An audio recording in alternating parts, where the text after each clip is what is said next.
Channel open. Welcome back to WeeklyTrek, a proud member of the Tricorder Transmissions podcast network. I am your host, Alex Perry.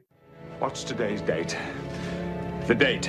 Today's show was recorded on October the 20th, 2019, and is current through the Star Trek Short Trek episode, The Trouble with Edward, so beware of spoilers. All right, let's get into the show. Good day, Voyager, and welcome to A Briefing with Neelix. It's a catchy title, isn't it? WeeklyTrek is a 30-minute news show covering the biggest stories from the Star Trek franchise. We are in a new golden age of Star Trek. There are 5 television shows in production, possibly more on the way, and enough merchandise to fill the Bajoran wormhole. So stick with me, and I'll help you sort the real facts from a lot of the Dominion propaganda that you'll find online. But I can't do this alone, and my guest this week is Carlos Miranda. Carlos, welcome to WeeklyTrek. Thank you very much for having me. I'm excited. It is always a pleasure. So, Carlos, I ask my guests this question every week. I want to know something that's got you excited about Star Trek at the moment. What's got you moving at Warp 10? At Warp 10, hopefully I don't turn into some weird lizard.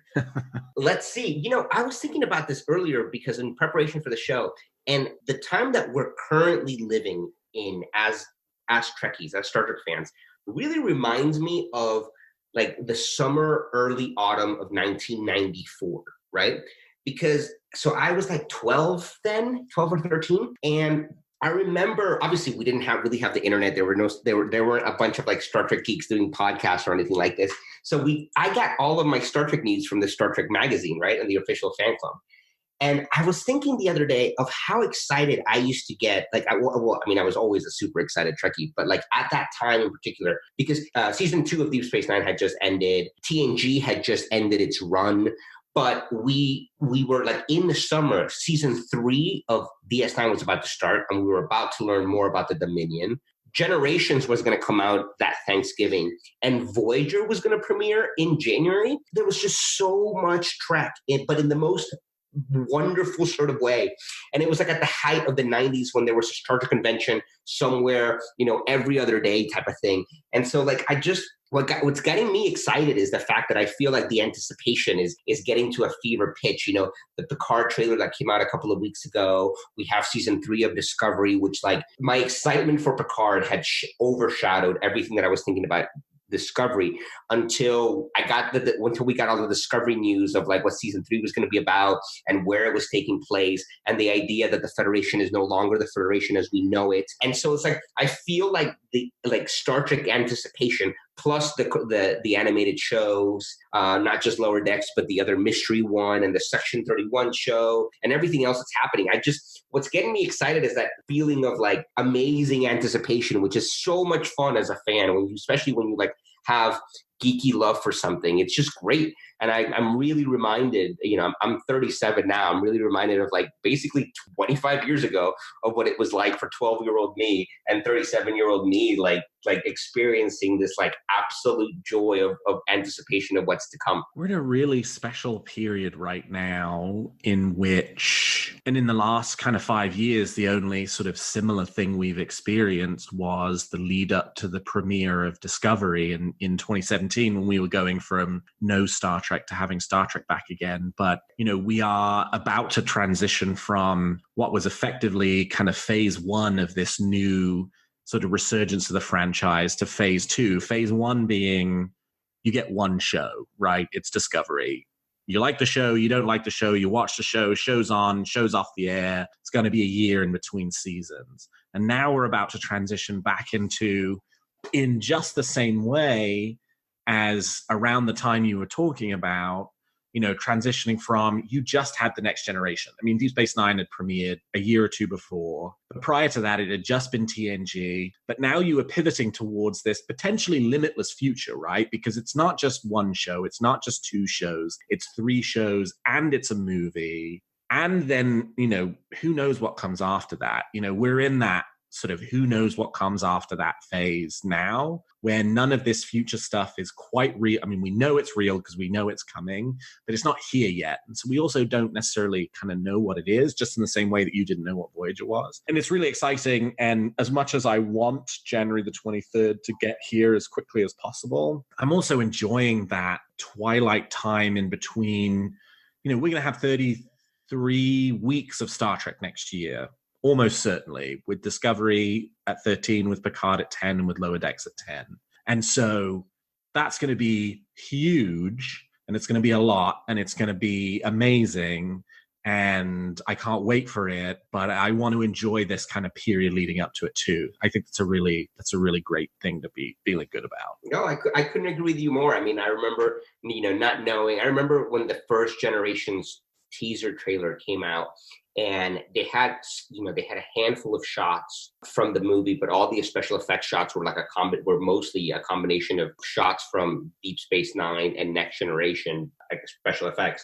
But it was just, the anticipation was just overwhelming, and it was awesome. And I look back on that time, and it wasn't the fact that Generations came out. The thing that the nostalgia I have, and the wonderful thing about it was, to your point, the anticipation, the lead up to it. And I think that I agree with you. I want Picard. I'm already planning a viewing party with a bunch of local London Trekkies. Nice. So it's going to be fun, and we'll have a wonderful time. And I can't wait for it. But at the same time, I'm trying to remind myself to just kind of stop, look around for a while, and really enjoy the here and now. So the thing that I'm feeling good about Star Trek this week will go from big macro to mini micro.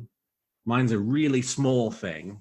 So for the release of the short treks, StarTrek.com has been putting out these effectively digital posters for each of the releases that are sort of recreations of the early style of TOS art for the pocketbooks novels from the kind of mid-80s, early 90s, where they had this sort of double line around the exterior, and the art by Keith Birdsong. Keith obviously passed away early this summer, is no longer with us, so is not the artist behind it, but they are very kind of faithful recreations of the Keith Birdsong style, and it's so fun to sort of see, them have created these little posters that, kind of just go up on social media, and, people ooh and ah at them, and that's sort of the end of it. But it's very cool, they've got the sort of little numbers in the corner, like the pocketbook novels had the numbers in the corner that correspond with whichever of the short treks it is. It's such a cool little touch, a deep cut of Star Trek history, and very fun. I can't wait to see the ones they do for the next ones. I couldn't agree with you more. I freaking love them.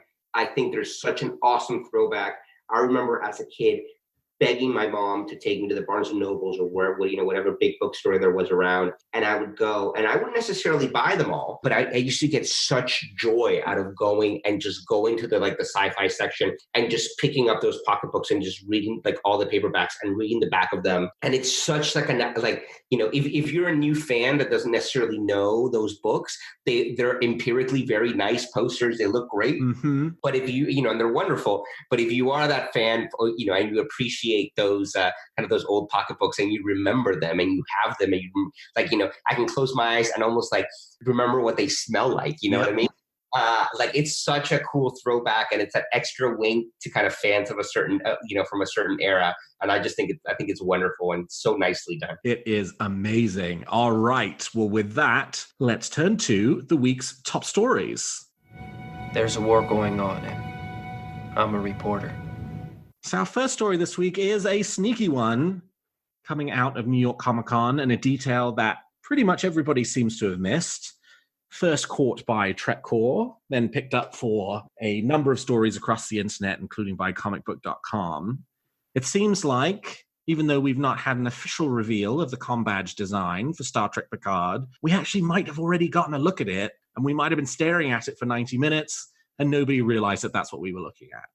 So what am I talking about? Well, at the New York Comic Con panel, the Enter the Star Trek Universe panel, which was live streamed, so you could watch online, Harry Treadaway was wearing a baseball cap, and having gone back through the pictures from the panel, his baseball cap has on it what looks very much like a combadge design that looks very similar to the brief flashes we've gotten in the Star Trek Picard trailer. So it's the best look we've gotten so far. I mean, as I say, in the trailer, you can sort of just see in these very brief kind of 1-second shots that include Starfleet officers that kind of tells you more or less what the shape of it is. But this black baseball cap, stark white design on it, you really get a look at. what the combadge is going to look like. And it is very similar to the All Good Things alternate future design. It's the kind of outline of the Delta on a backing, the backing kind of split in two. The big difference between them is the All Good Things design. It's like two rectangles that the Delta sits over. The Picard design is basically if you cut off the top of the two rectangles, so you get that very clear Delta shape. And I actually really like it. It's very sort of true to existing Star Trek, but being its own thing, as you would expect from an alternate future, as the All Good Things was. And I'm really excited for this. Carlos, what did you think about it? I'm really excited for it. I think it looks great. And I raise my hand, as almost everyone I'm sure who's listening to a Weekly Trek podcast, that I have not only watched both Picard trailers dozens and dozens of times, but I have gone through it frame by frame. I was on a plane. I had like an 8-hour flight between London and New York, and I downloaded it on my iPad, and I literally just played around, zoomed, looked at all the various details, and I have tried so hard to get a clear look at those. So when I saw the baseball cap, to your point, it definitely looks like it is what the Picard era Delta shield is going to look like. And I think it looks amazing. I mean, I remember as a kid, the first time we got a look at that All Good Things Delta shield, it was just mind blowing because it was instantly recognizable, but it looks so much more futuristic than the regular TNG one. So I'm excited for it. I think it looks great, and I love the fact that in almost every, especially when Voyager went into the future, every single time Voyager went into the future, into an alternate future, they used those Delta shields, and I'm here for it. I think it looks fabulous. I also think that there's a little bit of that throwback to Discovery, where Discovery has. I'm a big fan of the Discovery Delta shields, and I like how the fact that there's a weird line that cuts about a third of it off. Not weird, but line, and then that there are like two different materials. It seems like one of the two rectangles in the Picard era Delta shields serves to do that same thing, and I'm here for it. I think it's cool. I mean, I'm hoping eventually we will actually get a really clear shot of it before we get to the premiere of Star Trek Picard, but maybe not. I've always been. I mean, I'm true. Like my absolute favorite Delta shield design is the one from Voyager, the Next Generation movies, and the last 5 seasons of DS9, right? I think the shape of the Delta in particular, where it's like kind of shorter and a little bit chunkier than like the TNG era ones, is my favorite Delta design, like in terms of dimensions. So that's always, I feel like, partly because of nostalgia and what you grew up with, I feel like that's always going to be my go-to and my favorite Delta shield. But I think this is looking great, and I'm a big fan of those Picard uniforms. I think they're like a nice continuation. My favorite Starfleet uniform is without a doubt the TNG First Contact to Nemesis gray shoulders design. Those will always be my favorite Star Trek costumes, and I kind of like it. I really dig the Picard style uniforms. I think they look immediately to not even to a casual fan or anybody that knows anything about sci-fi, they look incredibly like Star Trek. And again, like with the Delta shields, I'm here for it. I think everything about this show fits very neatly so far from what we've seen into something you just said, which is that it's a nice continuation, which is exactly what you want it to be, right? It is a continuation of the designs that we saw in the 24th century shows, as opposed to, as much as, I am perfectly fine with a lot of the visual updates that they did for the 23rd century in Discovery and what we're seeing in the short treks and what we would anticipate from any other show set in the 23rd century. In this case, it's really nice that they've gone the sort of continuation direction where you really can sort of see that lineage and hold them up next to each other and go, yeah, that totally makes sense as a design lineage as we're moving further into the future. So really exciting to see, and can't wait to see more. From Picard to short treks, Michael Chabon gave an interview this week on Q&A, the first of the short treks, which was released a couple of weeks ago. I'll just say again for our friends outside of the US that if you haven't had a chance to watch the short treks yet, because they're not available internationally outside North America, skip ahead a few minutes because we will be getting into talking about spoilers. So yeah, we got an interview from Michael Chabon this week on Q&A. It was actually a really fascinating interview. And there's also, he did this week, he also did an interview for StarTrek.com on video, which if you haven't had the opportunity to see yet, I actually really recommend you search out and give it a watch. It's only 5 minutes long. It's this really great interview into Chabon's fandom, his history with Star Trek, his connection with Star Trek, and how he's feeling about his involvement with the franchise. That actually made me feel, really fired up and excited about him having such a strong role in the franchise right now. But he's talking about Q&A in this interview. And, he basically talks about how in some ways, for these short treks, he conceives of himself as being a writer of fan fiction, and dives into how this episode was, in his mind, designed to explain, one, why did Spock smile in the cage? And two, by the time of When No Man Has Gone Before, why is Spock's personality so similar to number one's? We know the out-of-story reason for that. The Cage was the first pilot produced in 1964, Where No Man Has Gone Before was produced in 1965, and between them, the studio requested a bunch of changes. The character of number one was cut from the show, and some of the personality traits from number one were transferred over to Spock, who became the sort of very logical second in command. But what's the in-universe reason? And Q&A sort of provides us an answer to that. It was a really nice little short trek. Carlos, you're in the UK, but I'm assuming since you were in New York last week, you found an opportunity to get yourself caught up on the short treks. I found 4 opportunities. I figured. That was one of the things I was most looking forward to. So I was like, my parents live in New York, and I was going to visit them and also going for work. And the first thing I did, I'm 13 years older than my brother. And when my brother was little, he used to obsessively watch Star Trek with me. And he's a pretty big Trekkie. He's not like I'm going on podcasts on Sunday nights, to talk about Star Trek Trekkie, but he's definitely a big fan. And he has seen, his favorite is Voyager, and he's seen Voyager from beginning to end countless times. And the moment I got to the house, my brother also came in, and he was like, "We're watching short treks." And I was like, "Yes, we're watching short treks." I watched it over the course of 3 or 4 days. I watched it at least once a day. And then I also, The Trouble with Edward. So I was very lucky being a UK-based fan that happened to be in the US to watch both episodes. And I have to be honest, I loved Q&A, loved it. Top 3 short treks for me.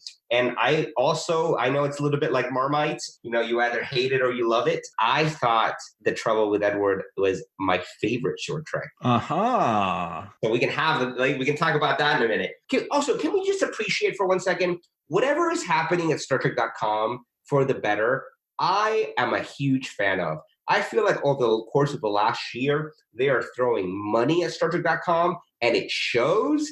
I've been really impressed with the quality of stuff that's coming out of StarTrek.com. But going back to the topic at hand, I thought that that video that you were talking about, and I watched it about 5 minutes before you and I started recording this. Michael comes across as someone who truly, truly, truly loves Star Trek. I do not think that you need to love Star Trek in order to make great Star Trek. We have fabulous examples, Nicholas Meyer, who had barely even heard of Star Trek before he was hired to write Star Trek 2. JJ, I love Star Trek 09. I will die on that hill. I think that movie's amazing. He was, very famously not a Star Trek fan. So I'm not one of these fans that thinks that you need to have been a huge fan in order to make great Trek. I actually think that that's far from the truth. But in his case, it just comes across as so genuine. And he talks about, the first episode he watched and with his dad, and the first episode he saw with his Trekkie babysitter in 1973, and names check both of them. And just his love for the show, the source material is just wonderful. And when you combine that with the fact that he is legitimately a very successful on his own right, sci-fi writer and also screenwriter, I feel like the show itself, and Calypso, obviously the Trek short treks that he wrote, is a wonderful short treks. But I think that the show of Picard, having somebody that understands the gravitas of that character, but also the significance of that character, to the Star Trek universe as a whole, kind of be in charge of the show, I think we're in really safe hands. And I'm excited to see what he's going to do with it. And I'm also excited to learn more about him and his approach to writing and his love of Star Trek and his love of fandom. So I agree with you. If you haven't seen it, go check it out. But he comes across as knowledgeable and just a wonderful guy. Yeah, and it's a great interview. And I think, a couple of other things I picked out of it. One, the idea of singing Gilbert and Sullivan actually came from Rebecca Romaine, who is a trained Gilbert and Sullivan singer. They asked her kind of, what's your freaky? And that was her response. And so they added it to the character of number one. And also that Chabon originally pitched this as the idea of doing 2 short treks, one for Spock's first day on the Enterprise and one for number one's last day on the Enterprise. So maybe we will eventually see his second idea for what number one's last day on the Enterprise might look like, potentially even as part of a Pike show. Good news for Star Trek fans in the UK. There is a new deal for Star Trek Discovery reruns to be broadcast on actual television, as opposed to being on Netflix. So Netflix will continue to have the first run rights to the show. So you will see season 3 first run on Netflix as always. But starting next year, Channel 4 in the UK will be broadcasting reruns of Star Trek Discovery. So if you don't have a Netflix subscription, but you are curious about this show, you will have the opportunity to watch it on broadcast television in the United Kingdom. This is really interesting. I wonder if it maybe signals that CBS are exploring other opportunities like this for Star Trek shows or for its CBS All Access catalog. And, I kind of wonder whether the US might be next. So over the summer, The Good Fight, which was CBS All Access's first original show, the first season of that show was broadcast on CBS on Sunday nights over the summer. So there is now sort of a track record of CBS All Access content making its way to broadcast. I wonder if the same will eventually be true for Star Trek Discovery. But Carlos, being in the Isle of Skye as you are, I can imagine you probably only get 4 channels. So pretty nice that you'd be able to get access to Star Trek Discovery beginning in 2020, right? Wow. Just because I spend most of my time on some remote island doesn't mean we don't have television. But when you sent me that news article, is one of the things that you wanted to talk about. The thing that I immediately thought of is that I was really excited about the news because I guarantee you I will probably never watch it on Channel 4. But what's exciting about Star Trek Discovery being picked up in this fashion is that we never talk about Star Trek as a business, right? Ultimately, Star Trek is a business. It's a product that a major kind of entertainment conglomerate makes to make money. And the fact that it's making money for them is a wonderful thing for fans because it means that they're going to invest in more Star Trek production. So the moment you sent that piece of news is one of the things you want to talk about. That's immediately what came to mind, that it's a success of where we are and what we were talking about earlier in the episode. Where we are is the fact that Star Trek is successful again from a financial point of view, because it's always been successful from a fan's perspective and from like a love of the show. But, we Trekkies alone are not what makes Star Trek successful. It's got to be like the general population contributing to Star Trek and consuming parts of Star Trek. That's what makes it worthwhile from the point of view of CBS and or Paramount, right? It isn't our love for it. It's our love for it plus millions of other people who don't share the same level, who don't have that same level of fandom. And that's what makes it work. So the fact that it's being picked up by a major terrestrial channel like that, and that this is probably going to be the first of many channels that CBS sells it to across the world, is a great thing for fans because it just means that Star Trek is profitable. And when something's profitable and they've already set up a pretty high benchmark in terms of quality, the studios will invest more into it, which is great for all of us. And even more good news for Star Trek fans in the United Kingdom.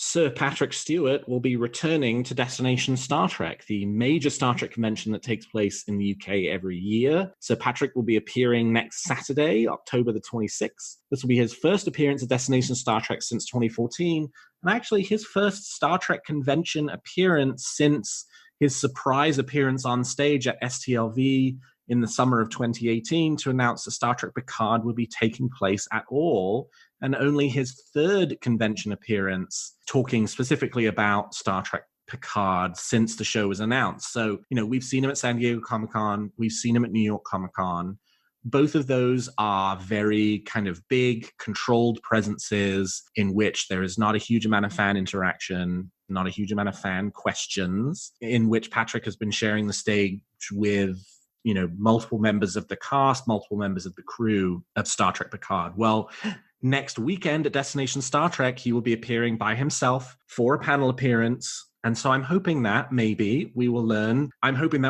some new things about this show as a result. Because a lot of times the most revealing questions are not actually what are part of the sort of prepared speeches, but part of the question and answer session that comes afterwards. And we know that British Star Trek fans are very good Trek fans, and hopefully they'll be taking great questions for Sir Patrick Stewart that will tease out some information and some details on this show. In addition to Patrick Stewart, there will also be a video appearance by Mike McMahon, the showrunner of Lower Decks, and also some of the Discovery cast will be there in person. So it's possible we learn a little bit more about Picard and Lower Decks and Discovery at Destination Star Trek next weekend. Carlos, I know you won't be in attendance, but that sounds pretty exciting, huh? Yeah, I mean, it sounds awesome. Due to like being up on in Sky this time around, I won't be able to make it down to Birmingham. It's the first time since Destination Star Trek has been in the UK that I haven't been. So I'm a little bit I'm gutted, as the Brits say. But I mean, it's a big get for them. They haven't had him for, like you said, 5 years. I was at that convention, and that convention it was in London. And I mean, the conventions that they had in London, I think the first two Destination Star Treks were in London, and the last two have been in Birmingham. And the London ones, in many ways, I think have been infinitely superior in terms of the quality of the shows. The last Destination Star Trek was good. It had great guests, but the one before it was pretty bad. I mean, that's the one where everybody complained and people wanted their money back. But with that said, it's going to be awesome, right? Him just on stage talking. I think Brent Spiner is going to join him for one bit, if I'm not mistaken. Or I know Brent Spiner is there. So I think it should be pretty awesome. And he will, I think this is the first time, to your point, since he filmed the show, and we've seen trailers where he's going to be able to engage with an entire kind of room full of diehard Trekkies, and you know they're going to be asking questions. I'm sure that, you know, I'm pretty positive we're not going to be getting any new footage necessarily, but I think that we'll definitely get some nice nuggets of very kind of Trek-specific information given the audience. I think you're absolutely right. Yeah, it's those off-guarded moments where someone asks a question and Patrick Stewart or Mike McMahon or the Discovery actors kind of roll into an answer. Maybe afterwards they wish they hadn't said, but ultimately they did. You know, that's where we tend to learn the most about it. Yeah, I think, you know, probably no new trailers, probably no new footage. I mean, it'd be great for the British fans if they got that. I just, you know, we didn't really get that at STLV, so I don't know that, you know, Destination Star Trek is going to get any of that. They tend to hold those for the big, you know, San Diego Comic-Con, New York Comic-Con, or release those separately. But I think we could learn a few details, and Weekly Trek will be off next week. But when we come back the week after, we will have a guest who will be on, who is attending Destination Star Trek. So hopefully we'll be able to talk about anything that we do learn as a result of that convention. So it's very exciting. I'm really looking forward to that. All right. Well, we've talked about the facts, and now let's speculate on what's going to happen in the future of Star Trek. You make some very good points, Captain. But it's still all speculation and theory. So each week, I and my guests give you a wish or theory we're nurturing about Discovery, Picard, any of the show's merchandise. So Carlos, let's hear your theory or wish for this week. You know, when you said that this is how we were going to end the show, and obviously I've listened to other episodes, so I know that this was coming. I was all over the place, because being like a diehard Trekkie, when someone asks you something along these lines, you immediately have at least 50 different things you wish. And I caught myself watching the Picard trailer the other day, again for like the 100th time. And one of the things that we don't know, and I'm sure, you know, obviously we'll understand, is the fact that, you know, the show is going to have to deal with the destruction of Romulan and the post kind of Romulan refugee crisis and whatever that means. There's the entire kind of Borg element, and then there's the entire kind of soon android component to it, and those things don't really, on the surface, they don't match, they don't go together. So I'm really looking forward to kind of see how all of that intertwines and how all of that comes together to tell the story of the first season and potentially beyond of Picard. But one of the things that I wish, and I, there's been a lot of, and rightly so, the show is called Picard, right? A lot of focus on Picard. We've had a lot of excitement about Riker and Troy and obviously, Data. But it seems that Data is some kind of dream sequence or sequences, hallucinations or holodeck program. Riker and Troy are in 1 or 2 episodes, right? I think it's just 1. And it's really about him stopping over and probably getting some advice and or help from them, but they don't seem integral to the story.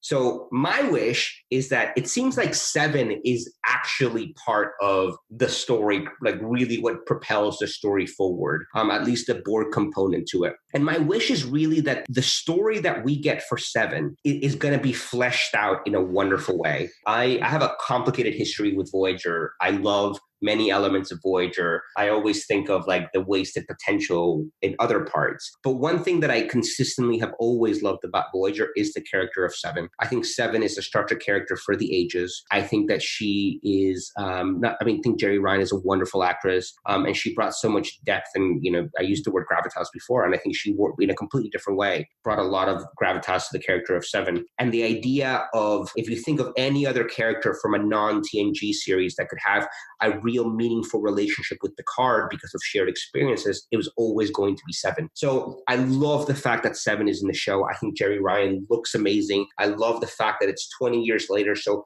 her journey, has taken her in a very different way. And so my wish is that the show, even though it's all about Picard, my wish is that the show pays its due to this wonderful character of Trek canon. It's not she's going to get shortchanged, but it's not, I wish that we really get to see and understand why she is who she is now and how she got there. And I think we will. I mean, I totally agree with you. I mean, A, that 7 of 9 is a great character, and B, that I really hope that there's a really strong story for this character that pulls us through from the end of Voyager to Picard. But I kind of suspect we will, for that character in particular, sort of more than any of the others, potentially even more than Jean-Luc Picard himself. And the reason I have that sort of confidence is because of the writing team for this show. So Kirsten Beyer, who, as far as we can tell, was one of the sort of originators for the idea of this show, has been part of the writing team, is one of the producers of the show.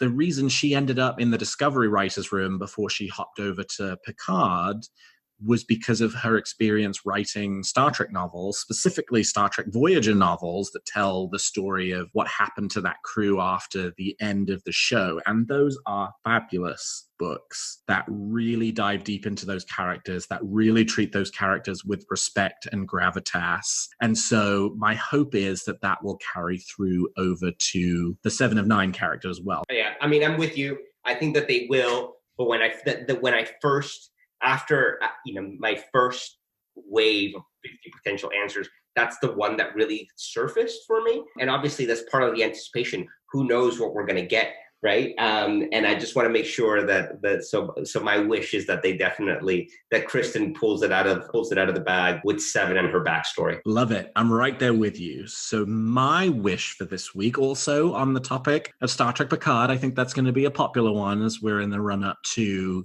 the January 23rd premiere. In the trailer, we did get a shot of a familiar next generation starship, the Galaxy class starship. There's a shot where Picard is entering Starfleet Command, and there's this holographic Galaxy class starship, may or may not be the Enterprise, that's sort of hanging over the top. My wish for this week is that at some point in Star Trek Picard, we get to see a familiar 24th century starship in the flesh, so to speak, whether that's Galaxy class, a Sovereign class ship, some of the more recent ones like the Icaria class or the Steam Runner or the Saber class or the Prometheus class, Defiant class. I would just love I'm sure we will see lots of new designs as well, and I'm sure they will be fabulous, and I will love them in the same way that I love many of the 23rd century Starfleet designs that we've gotten as part of Discovery. I would just really like to see one of those classic ship designs just show up. It doesn't even have to be particularly prominently featured, just in the background somewhere, that you can kind of pick out and go, oh, there it is. And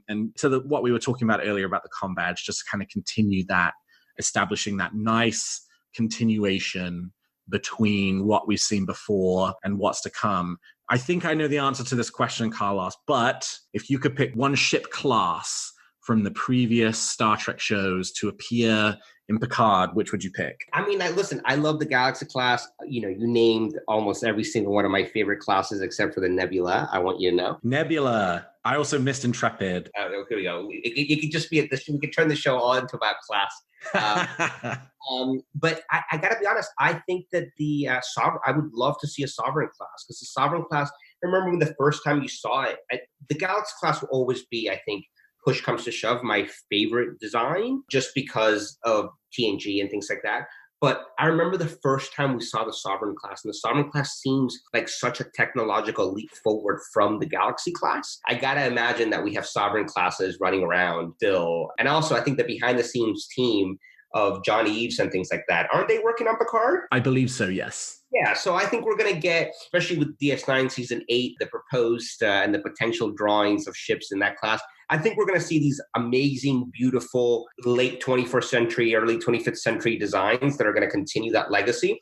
I think that we will definitely get some throwbacks. And I love the fact that doesn't seem like an iota of the Galaxy class that was seen in the hologram was changed from the original design, which I just thought was awesome. So I think we're going to see them for sure. And in terms of which one I'd love to see, it would be a Sovereign class. Man, you surprised me, Carlos. As a massive Niner, I thought you were coming in with a Deep Space Nine related theory or wish. When I said, which Starship class would you pick, that Defiant would be top of the list. Listen, I like to keep you guessing. I like to all right. Why would anybody listen to us chat if they knew what we were going to say? I will say that I'm pretty active on Twitter. I mean, I'm really only on Twitter because of Star Trek Twitter. But one of my favorite things, one of the posts, I guess, that has the most likes or retweets that I've done probably in the last few months was some meme went around of did you see this? It was someone's arm and all the hairs were standing up, and the meme was somebody asked what would make all the hairs on your arm stand up, and I wrote something telling me that a future episode of Picard takes place on Deep Space Nine. Hundreds of likes and retweets and things like that, right? And honestly, going back to another wish, how awesome would it be to have an episode of Picard, even if he's just passing through go by Deep Space Nine? How amazing would it be to see Deep Space Nine with that kind of a budget in the here and now? That gets all the hairs in my arm standing up. Do you have a theory or wish for Discovery, Picard, or the future of the franchise that you'd like to share? Tweet them to me at WeeklyTrek, and I might feature your theory in a future episode. Well, that's all the time we've got for this episode of Weekly Trek. Thank you so much to my guest, Carlos Miranda, for joining me today. Carlos, how can people contact you if they want to continue the conversation? I'd say, again, Star Trek Twitter. My handle is @DoubleMac, it's spelled MACC. As some of you know, in addition to my obsession with Star Trek, I'm also obsessed with coffee. And double macchiatos are my go-to. So yeah, come talk to me on Twitter. And you can find this show on Twitter @WeeklyTrek and me @Alexander T. Perry. And if you enjoy the show, please consider leaving us a 5-star review on your podcast player of choice. And please check out some of the other great shows on the Tricorder Transmissions. And if you like our shows, please also consider becoming a Patreon of Tricorder, which you can find at patreon.com/the Tricorder Transmissions. And lastly, if you're looking for Star Trek news on the internet, I hope you will turn to trekcore.com. Well, thank you, Carlos. Thank you to all of my listeners. And until next week, live long and prosper.